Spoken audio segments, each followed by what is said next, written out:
Thank you for watching Kalkine TV. We have some trending news to share. My name is Sage. Amazon.com's founder Jeff Bezos is bearing the cost of taking apart a historic Dutch bridge.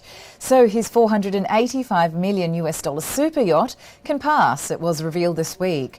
Rotterdam officials agreed to dismantle the steel Koningshaven bridge that stood over Europe's busiest cargo port since 1878. It underwent major repair after the World War II bombings.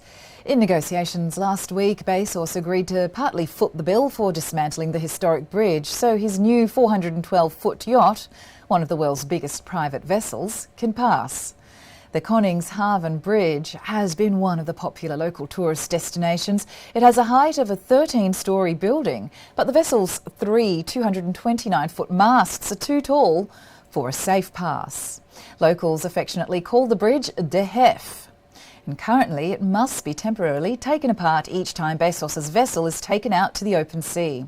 A Rotterdam spokesperson told the media that the vessel's construction generated important economic activities for the locals, which was the primary consideration behind the decision.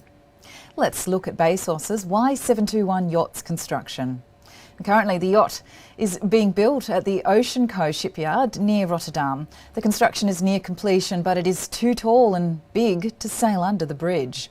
The boat requires at least 130-foot clearance to pass through. The builders had urged the authorities to remove a section, but the plan seemed impractical, and Bezos, aged 57 years, would pay for the operation.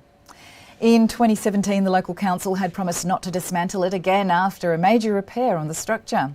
And shipbuilders also had dismissed suggestions that they sail the vessel through a river and build it elsewhere.